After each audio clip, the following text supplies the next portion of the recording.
La literatura argentina nació de la mano de la política en el siglo XIX.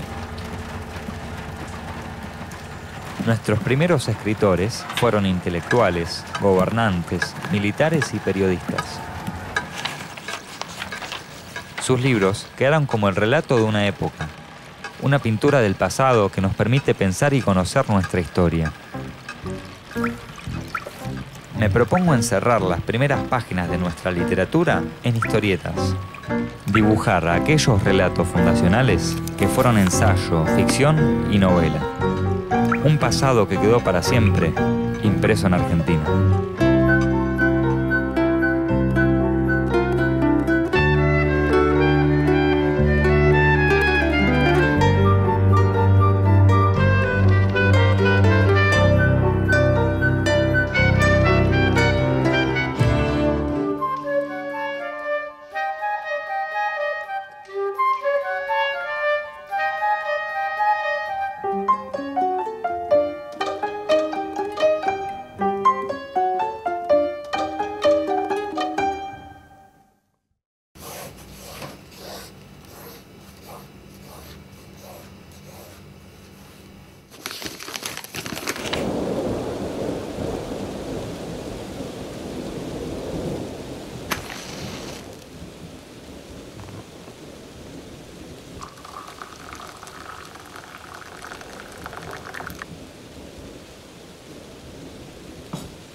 Los caminos se anegaron, los pantanos se pusieron a nado. Millares de voces conjurando el demonio unitario de la inundación. ¡Viva la Federación! ¡Viva el restaurador y la heroína doña Encarnación Escurra! El carnicero en un grupo descuartizaba a golpe de hacha. Despellejaba en este, sacaba el cebo en aquel. Dos africanas llevaban arrastrando las entrañas de un animal. El carnicero en un grupo descuartizaba a golpe de hacha. El foco de la Federación estaba en el matadero.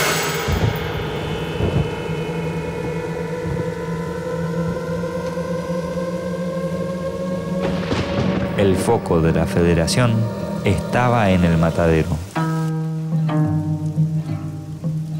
La fuerza con que Esteban Echeverría describe el matadero me llevó a querer volcar este breve relato en una historieta. Pero al leerlo, algo me perturba. Detrás de esas descripciones hay algo más, como una suerte de denuncia política. Cuando lo escribió, a fines de la década de 1830, Buenos Aires estaba gobernada por Juan Manuel de Rosas, a quien Echeverría nombra en el texto. Necesito desentrañar parte de esta historia. Para eso recurro a mi amigo Diego Valenzuela. Él es periodista e historiador. Seguro me va a poder ayudar a entender el contexto y las motivaciones del autor para escribir este magnífico cuento.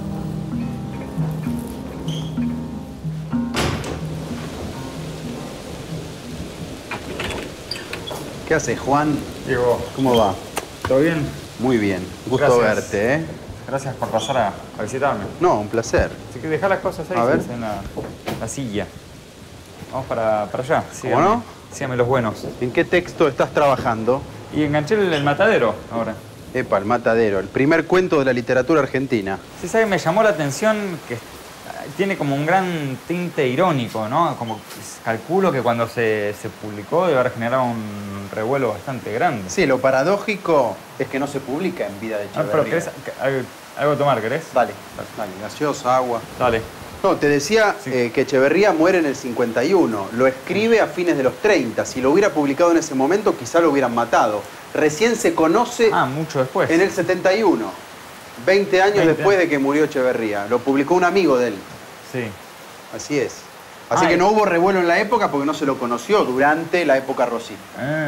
Gracias, ¿eh? Claro, pasó un trecho largo. Pasó un tiempo. Y lo interesante es la denuncia, porque la literatura en la época es literatura y es política a la vez. Eso, ¿sabes qué? Claro, porque yo cuando lo leí sentí como que en el fondo tiene todo un gran contexto como de metáfora, de denuncia, algo. Totalmente. Pero no sé a qué. Una metáfora contra el gobierno de Rosas. Utilizando al matadero, los matarifes, que son los bárbaros, frente a la civilización, que vendría a ser este unitario, al que tildan de unitario, y que termina mal.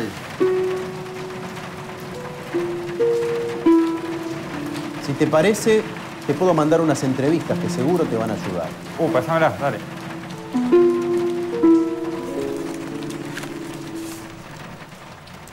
Bueno, una obsesión de la dirigencia porteña a partir de la Revolución de Mayo de 1810 fue cómo reconstruir un orden. Es decir, toda la sociedad porteña estaba convulsionada políticamente en la década de 1810, en la década de 1820, en la década de 1830. Cuando Rosas llegó al poder, intentó terminar con eso, intentó crear un orden nuevo, prohibiendo la disidencia. Es decir, haciendo que hubiera una unanimidad política, una sola fe política, que era el federalismo. Ahora, Rosas quería conseguir un orden y una unanimidad, ¿y cómo hacía para hacerlo? A través de una vigilancia muy estricta, tanto de parte de la policía o del ejército en la ciudad, como también estableciendo lazos fluidos con los que podían ser sus adherentes.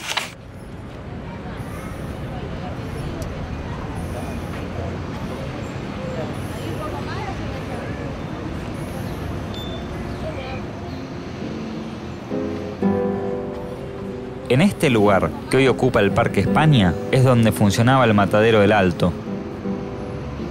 Es aquí donde Echeverría puso su mirada para criticar a Rosas. La descripción que hace del matadero y metafóricamente del rosismo es muy fuerte, muy cruda.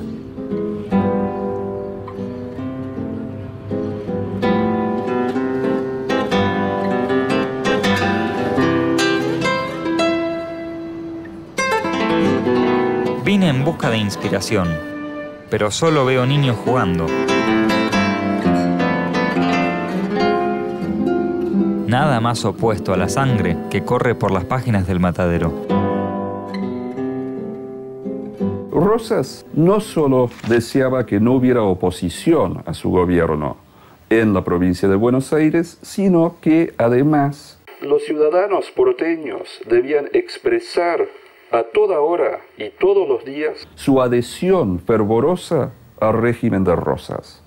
Es por ello que se impuso el uso obligatorio del cintillo punzó, es por ello que se prohibió la barba en forma de U. El terror, de algún modo, es simplemente una intensificación de aquello que ya se vivía en Buenos Aires desde 1835 en adelante. Apareció un grupo llamado La Mazorca, que era una suerte de grupo parapolicial que fue utilizado por Rosas para atacar, presionar, atemorizar a sus enemigos, y eso incluía desde saqueos de su domicilio, golpizas, secuestros temporarios, hasta directamente asesinatos, que no fue algo que ocurrió a lo largo de todo el periodo rosista, sino en un momento muy particular, que es cuando se dio la gran crisis de ese régimen. En 1839 él debió enfrentar una insurrección en el sur de la provincia de Buenos Aires, debió enfrentar la invasión del ejército unitario comandado por Lavalle y debió enfrentar un bloqueo francés. La violencia del régimen rosista también estaba en el discurso, es decir, todos los documentos, los serenos que iban por la calle gritando a la hora, tenían que decir siempre, viva la Santa Federación, mueran los salvajes inmundos unitarios, es decir, el unitario estaba completamente demonizado.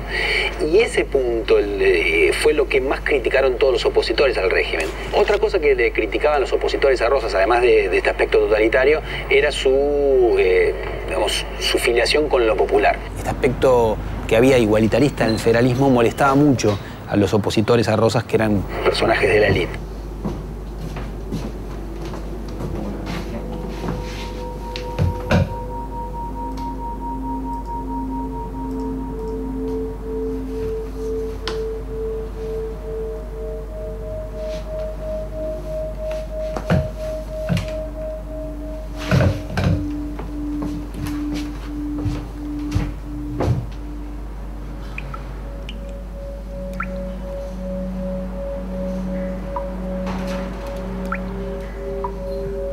El rosismo fue un régimen intransigente, cerrado a las voces disidentes.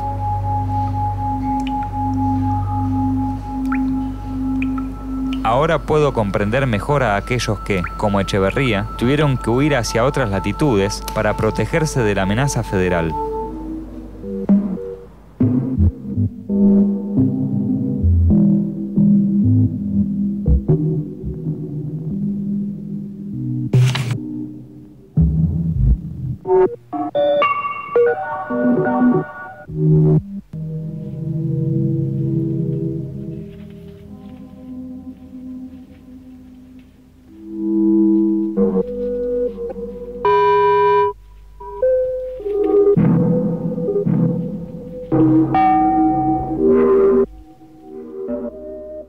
Para hacer esa crítica al rosismo, Echeverría pone el acento o la mirada en el matadero, ¿no? En el matadero concretamente, como el lugar donde aparecen las vacas, los vacunos, que son al mismo tiempo característicos o muy propios de Rosas mismo, que era estanciero.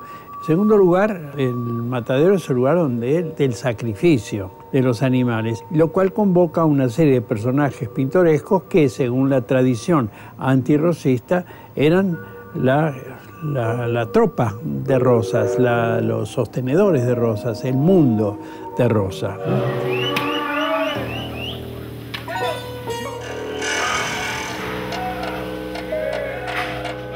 Entró a nado al matadero del Alto una tropa de 50 novillos gordos.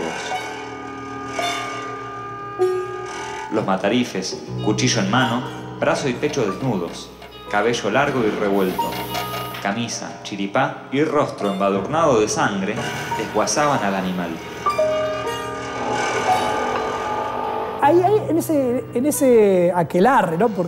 En el cual se están tirando barro, vuela la sangre, están las achuradoras, las gaviotas, los perros, el toro. Uno ve a estos hombres y los ve como uno podría pensar una especie de estado de naturaleza, un estado de barbarie, que son como una especie de chicos jugando, o sea, que tienen una suerte de maldad inocente. Y ese juego tiene mucho de coqueteo con la muerte y con la posibilidad de que estos cuchillos y estas clases populares sean utilizadas por el régimen de Rosas como policía paralela, ¿no? De esto está hablando también el texto, del peligro latente de la mazorca y de los usos políticos por parte del régimen estatal. Hay una escena que es muy terrible, que probablemente sea la más terrible del cuento, que es la muerte del chico cuando el toro se escapa, que un lazo se suelta y lo degüella. Y que todos siguen como si no hubiera pasado nada. Uno ahí lo que puede pensar es esta idea de que hay un acostumbramiento a la muerte. De todas maneras, esto es algo que yo creo que Echeverría lo pone exprofeso porque es como una especie de... Bueno, a partir de acá empieza otro relato, que es el relato de la muerte. Alguien que es insensible frente a la muerte de un chico, digamos, de ahí en más que se puede esperar. El espíritu romántico de Echeverría lo inclina a representar personajes populares con sus voces y expresiones vulgares. Al mismo tiempo, el desprecio hacia ese universo que sostiene al tirano se hace evidente en cada ironía. Matasiete, el jefe de los matarifes, encarna la suma del poder público, decidiendo sobre la vida y la muerte. En la metáfora, Echeverría pone en Matasiete todas las atribuciones de Rosas. La figura de Matasiete, que es aquel que aparece como el que va a poner límite a esa violencia, en algo que, por una parte, parece tener eficacia, en otro sentido parece que siempre eso se le va a ir de las manos, siempre se va a desbordar. Ese es un texto donde todo el tiempo todo se está desbordando. Ya desde el episodio del toro, el toro que se suelta, que produce la muerte de un niño, que se larga a correr, en ese momento el cuento plantea su dilema. ¿Van a poder contener al toro o no? La animalización de lo popular es una marca continua en el cuento. En realidad Echeverría está todo el tiempo buscando qué clase de animal le va a poder permitir entender bien lo que es el mundo popular.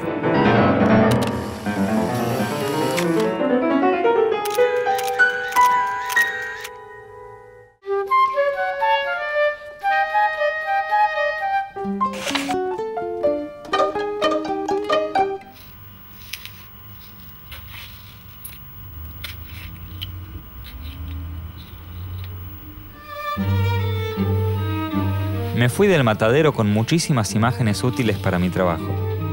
La historieta está bastante avanzada. Pienso en Echeverría. ¿Qué situaciones lo habrán llevado a usar el matadero como metáfora para hablar del rosismo? Me pregunto si lo que esconde en su obra es la visión de un unitario a ultranza o de alguien que, por el solo hecho de disentir con el régimen rosista, fue perseguido hasta el exilio. Echeverría, digamos, era un intelectual, un poeta. Su pensamiento era político. Y si al principio, cuando Rosas entra en escena, su posición no es tan radical respecto del rosismo, poco a poco va evolucionando hasta convertirse en un opositor tan radical como que después de escribir El Matadero, poco tiempo después, tiene que emigrar o emigra.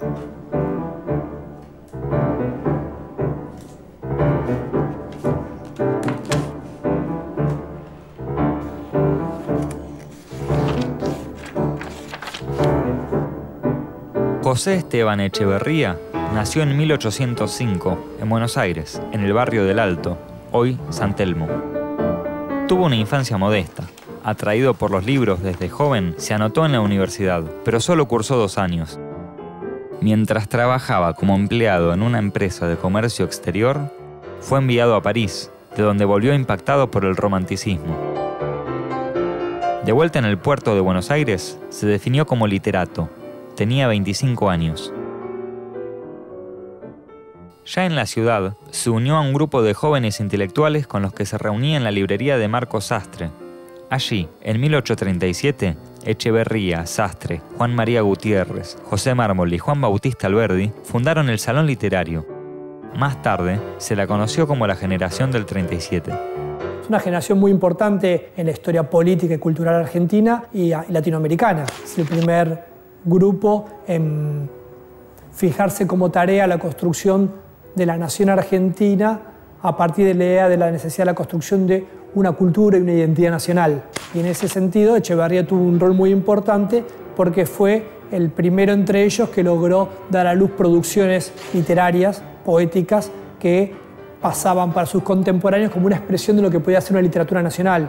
La personalidad de Echeverría se va dibujando en varios aspectos, en varias líneas, ligadas todas quizás por un pensamiento típico del romanticismo, que era la voluntad de vincular lo que podía ocurrir en el universo subjetivo más lo que estaba ocurriendo en la sociedad, y de la cual Rosas era una expresión. No es que simplemente Rosas fuera para él y para sus compañeros un déspota, un tirano, sino que expresaba eso borroso que podía caracterizar a la sociedad argentina en ese momento y a la cual le querían dar un perfil más definido.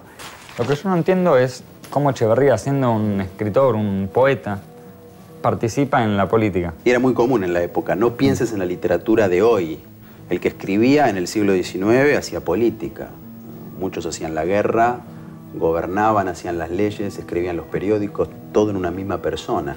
Fíjate que él se mete en política en una época bastante peligrosa para los que no adherían al régimen de Rosas. Ahí la cosa se va complicando y a Echeverría no le queda otra que irse del país. Así es. Primero va a Los Talas, esta estancia que compartían, modesta estancia con el hermano. Está unos 2 años, ahí cerca de Luján. Y ahí aparentemente escribe El Matadero.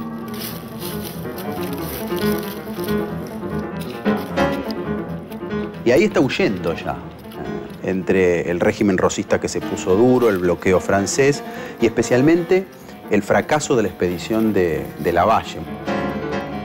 Entre otros, Echeverría esperaba que Lavalle pudiera con Rosas. Al fracasar esto, como otros, termina huyendo primero a Los Talas y después termina en Montevideo, el centro antirrosista de la época.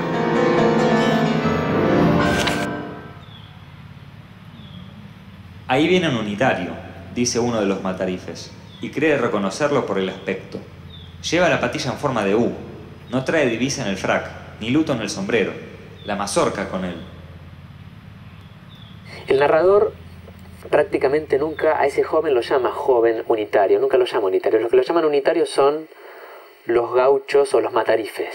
Lo ven inmediatamente como alguien diferente socialmente a ellos por el tipo de barba que usa, la barba de Nu, ¿no? La U de unitario, uno podría pensar. Y ellos apenas lo ven dicen, ahí viene un unitario. Como haciendo una rápida asociación entre diferencia social y diferencia política.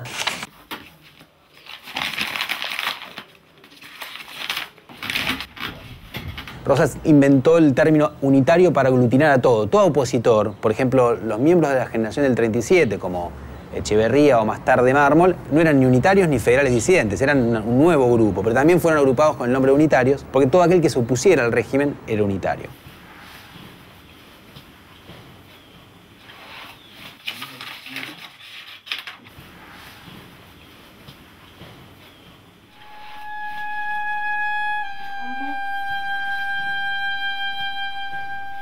Al igual que Echeverría, el hombre al que llaman unitario no es más que un joven de gallarda y bien apuesta persona, como él lo describe, que, al verse asediado y perseguido por la barbarie rosista, sufre y desespera.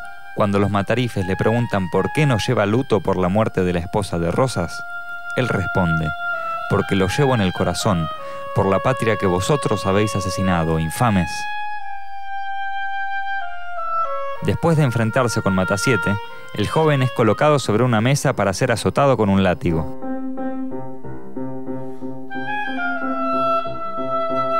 La muerte del unitario y la idea con que concluye, Matasiete dice, finalmente no queríamos otra cosa que divertirnos con él. No lo matan, él muere. Se les muere en algún sentido. Se les muere en una escena que tiene mucho de la mesa de tortura y la idea de que padezca pero no muera y se les muere, él revienta. Y de alguna manera, yo diría, entra en una dramática correspondencia con el problema del estallido y del desborde, que es que estalla él. Esa amenaza popular de que los cuerpos se desbordan, y en realidad todas las descripciones del cuento, los juegos con el barro, digamos, esa mezcla de suciedad y erotismo al mismo tiempo, hay demasiado cuerpo puesto en juego ahí. Después viene el unitario, que sería en principio la negación del cuerpo. El unitario es pura ropa, pero los federales lo despojan de la ropa, los federales lo desnudan, y ese cuerpo termina en su propio estallido.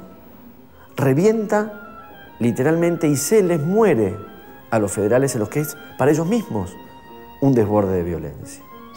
El texto efectivamente termina teniendo un final ambiguo. No sabemos si es verdad que los carniceros solo querían divertirse con él y esa risa y esa diversión popular es altamente inquietante, o si esa escena del asesinato iba a tener lugar. Por supuesto, la amenaza siempre es más inquietante que la concreción del acto, y en esto el texto también es inteligente en su resolución.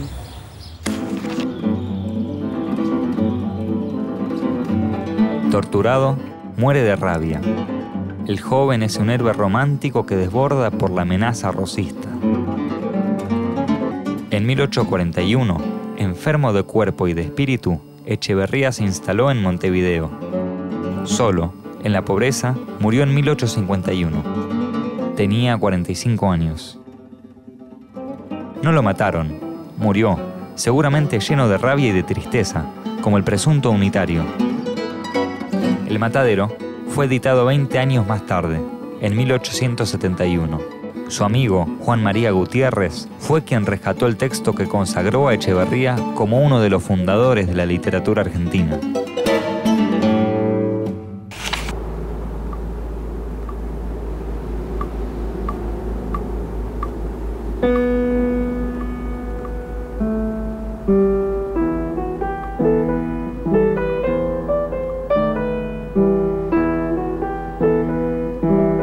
Finalmente, en el matadero, la civilización es vencida por la barbarie. El poeta se resigna a que de la lógica del rosismo no se puede escapar. Es una mirada pesimista de la lucha que Echeverría estaba librando contra el régimen de Rosas, que parecía haberse instalado en Buenos Aires para quedarse. En el matadero, Echeverría parece estar izando su bandera de rendición. Es que se puede decir que murió vencido. Su muerte lo sorprendió un año antes de que Urquiza venciera a Rosas en la batalla de Caseros.